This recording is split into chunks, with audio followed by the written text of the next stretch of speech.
Hello students, we are doing the chapter 1 of the class 11th, and in the previous lecture we have discussed about the dimensional formula. Today we will discuss about some other physical quantities and we will find the dimensional formula for that.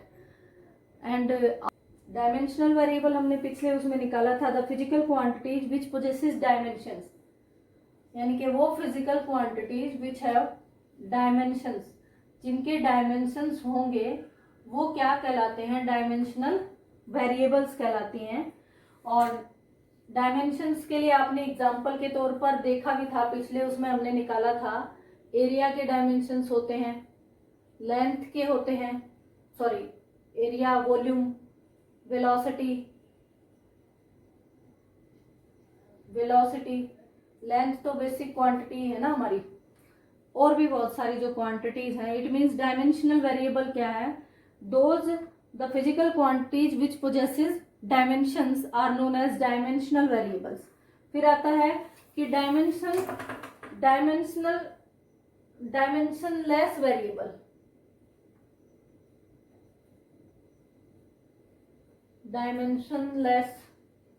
Variable,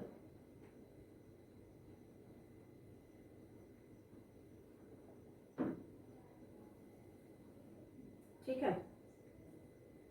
अब ऐसी physical quantities जिनके dimensions नहीं होते, यानी कि those physical quantities which have no dimensions, ये भी हमने पिछले उसमें निकाला था पर फिर भी हम एक दो एग्जांपल्स देख लेते हैं। Which have no dimensions are known as dimensionless variables, ठीक है। फॉर एग्जांपल मान लो कि एंगल है, एंगल का फार्मूला होता है हमारा आर्क बाय रेडियस। अब देखो आर्क भी दो पॉइंट्स के बीच का डिस्टेंस है और रेडियस भी डिस्टेंस है, तो दोनों को लिखेंगे किससे, एल बाय एल, और एल बाय एल का मतलब क्या हो गया, जीरो, तो एम जीरो, एल जीरो और टी जीरो। तो ये कैसी फिजिकल क्वांटिटी हुई, ऐसी फिजिकल क्वांटिटी, एंगल वो फिजिकल क्वांटिटी है जिसके डायमेंशंस नहीं है। तो वो फिजिकल क्वांटिटी जिनके डायमेंशंस नहीं होते उनको क्या कहते हैं, डायमेंशनलेस वेरिएबल्स। अब इसमें और एग्जांपल्स देख सकते हैं हम। फॉर एग्जांपल स्ट्रेन का फार्मूला होता है चेंज इन डायमेंशंस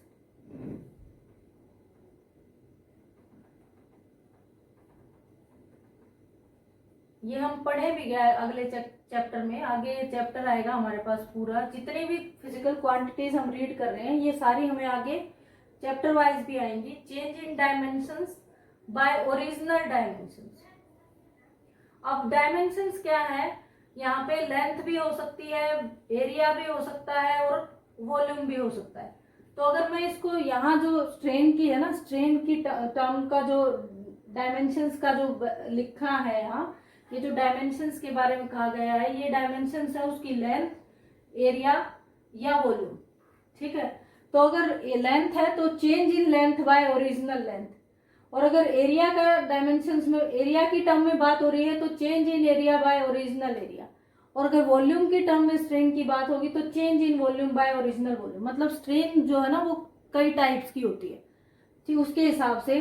तो उसका जनरल फार्मूला क्या लिख दिया गया, change in dimensions by original dimensions, यानी कि मैं अगर लेंथ में लूं तो एल बाय एल, ठीक है। अब एल बाय एल मतलब कि एल क्या हो गया, जीरो, तो डायमेंशन फार्मूला जब लिखेंगे डायमेंशनल फार्मूला तो वो क्या हो गया, M zero, L zero and T zero.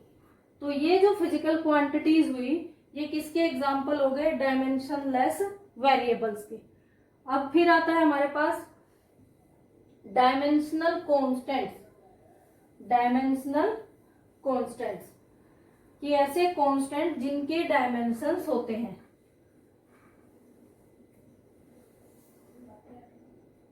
The physical quantity which possesses dimensions,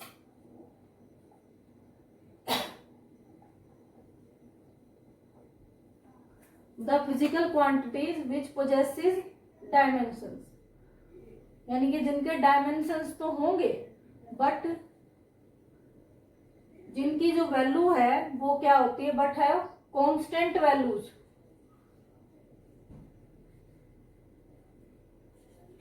constant values. For example बात करते हैं, सबसे कॉमन और यूज जो डायमेंशनल कांस्टेंट है हम देखते आ रहे हैं, F बराबर है G/m/s। ये पढ़ा ना हमने, ठीक है। तो ये G क्या है, ये G क्या है यहाँ पे, ग्रेविटेशनल कांस्टेंट। G कांस्टेंट है ना, कौन सा कांस्टेंट है, ग्रेविटेशनल कांस्टेंट। ये आपने पहले पढ़ा है, और इसकी वैल्यू क्या होती है, फिक्स होती है। Gravitational constant 6.64 into 10⁻⁻34। आगे यूनिट्स इसकी जो भी हम निकालेंगे, न्यूटन मीटर स्क्वायर पर किलोग्राम स्क्वायर।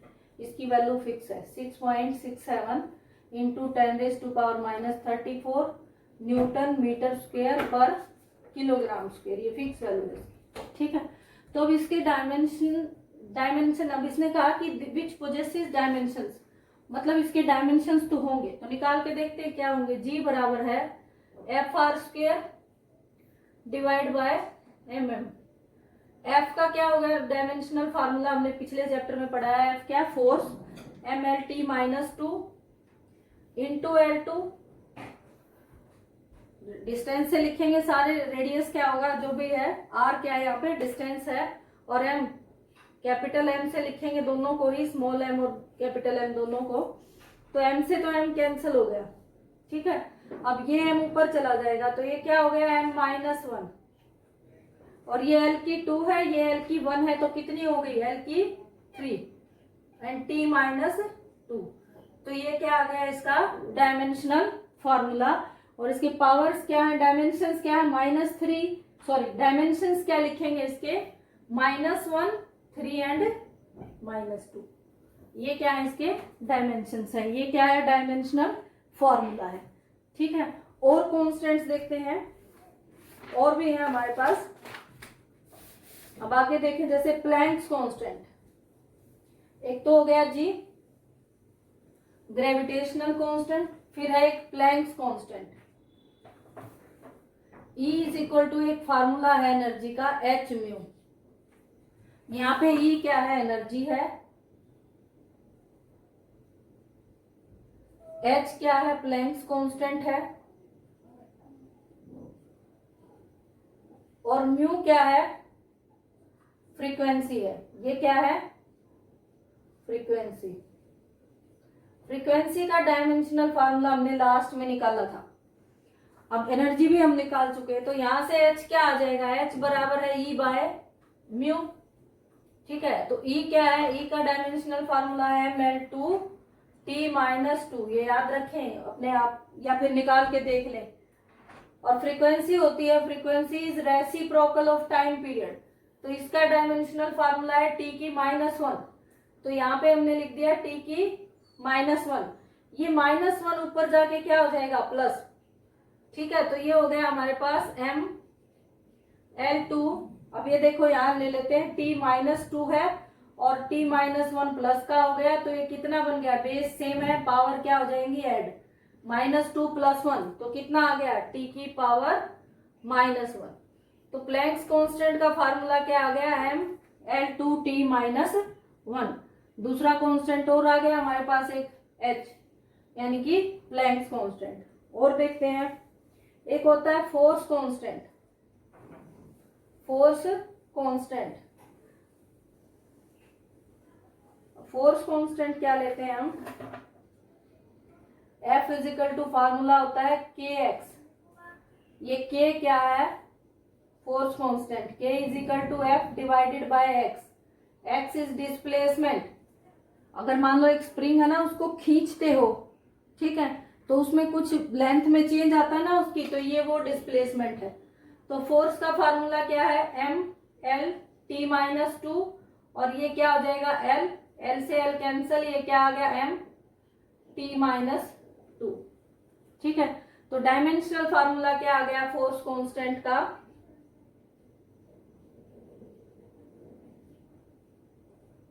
फोर्स कांस्टेंट का डायमेंशनल फार्मूला आ गया आपके पास mL0t-2, ठीक है। और टर्म है आगे, और देखते हैं, universal gas constant, PV is equal to nRT। Gas equation होती है एक, PV is equal to nRT।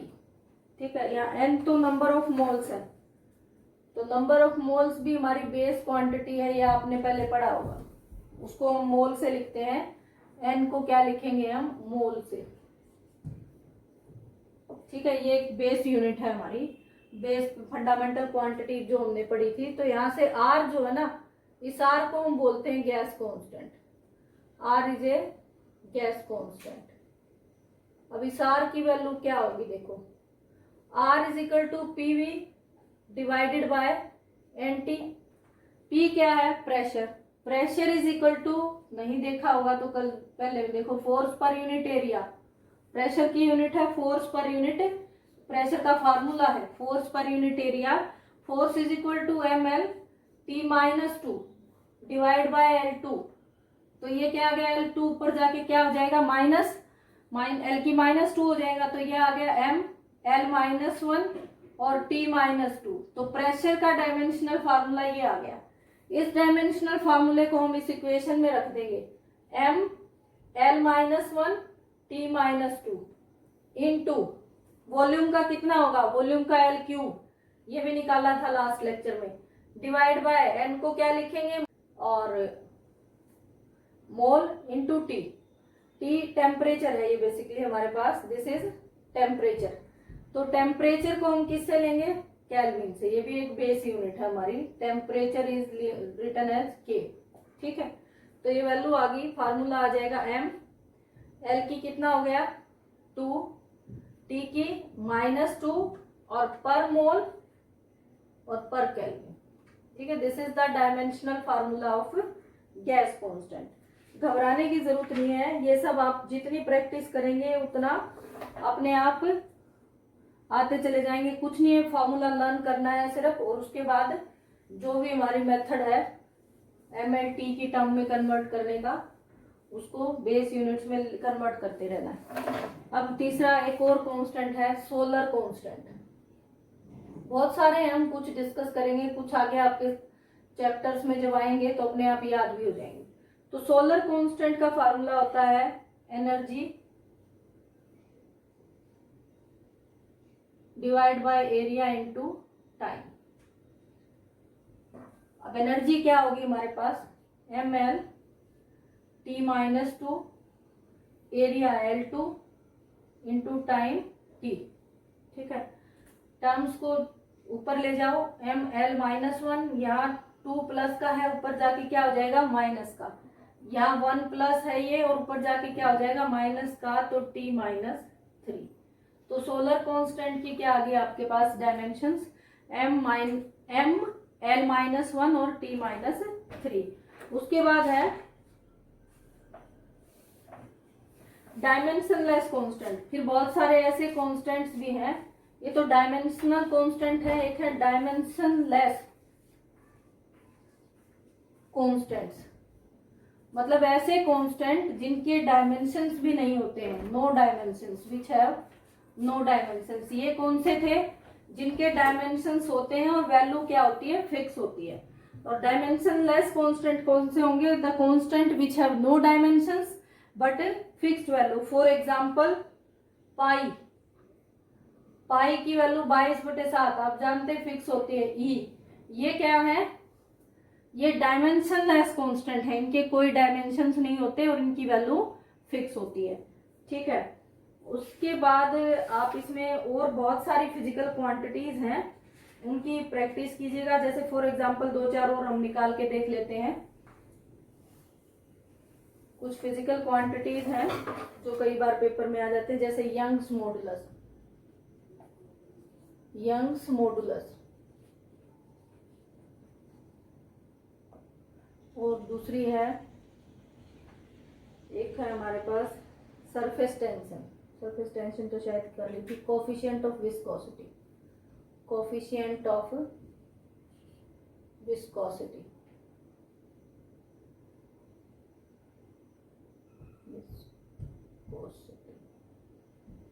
अब इनको देखते हैं एक बार।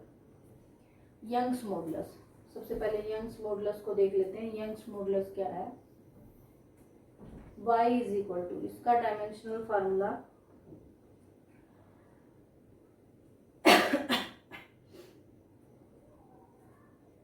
यंग्स मॉडुलस को हम लेते हैं लॉन्गिट्यूडनल स्ट्रेस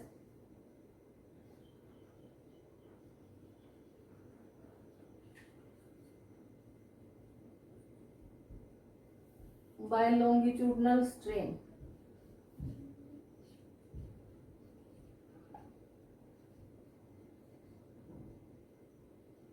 स्ट्रेन हम देख चुके हैं, स्ट्रेन के तो कोई डायमेंशंस होते ही नहीं। और स्ट्रेस क्या होता है, स्ट्रेस को हम लेते हैं stress is equal to force per unit area. ठीक है, तो स्ट्रेस के क्या डायमेंशंस होते हैं हमारे पास, M L T minus two divide by L two, ये क्या आ गया M L minus one T minus two, ये डायमेंशंस आ गए स्ट्रेस के। ठीक है, तो यंग्स मॉडुलस के डायमेंशंस भी क्या होंगे, जो स्ट्रेस के होंगे। और स्ट्रेस के भी क्या होते हैं, जो डायमेंशंस प्रेशर के होते हैं। प्रेशर का क्या होता है, फोर्स पर यूनिट एरिया। तो कई बार एग्जाम्स में ये भी पूछ लेते हैं, choose the physical quantity which have same dimensions. तो Young's modulus, stress and pressure, all of them have same dimensional formula. इन तीनों का डायमेंशनल फार्मूला क्या होता है, सेम होता है, क्योंकि स्ट्रेन कैसी फिजिकल क्वांटिटी है, एक डायमेंशन लेस फिजिकल क्वांटिटी। अब द नेक्स्ट टर्म इज आता है कोफिशिएंट ऑफ विस्कोसिटी। इसको हम लिखते हैं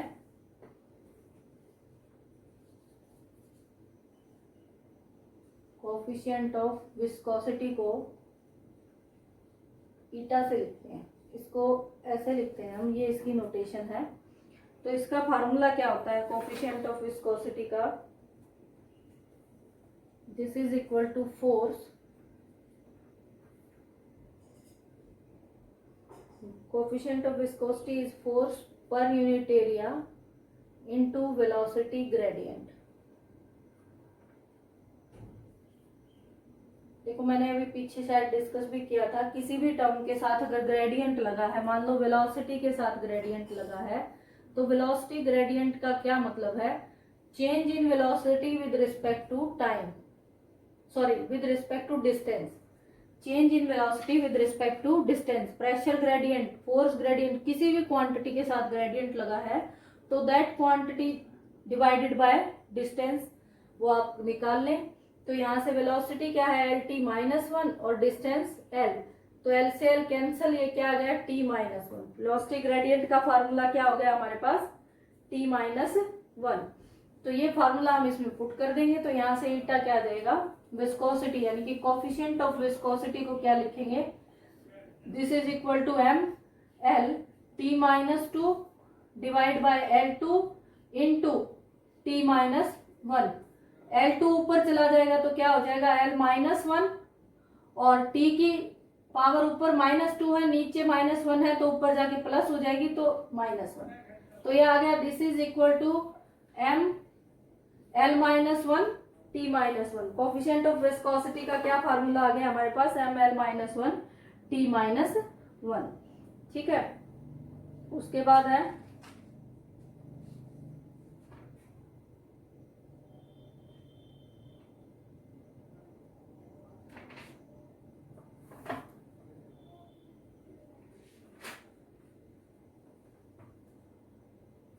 entropy. Entropy is equal to heat by temperature. Heat क्या है, एक एनर्जी, और एनर्जी का फार्मूला क्या होगा, M L two T minus two divide by temperature को क्या लिखोगे, के से, केल्विन।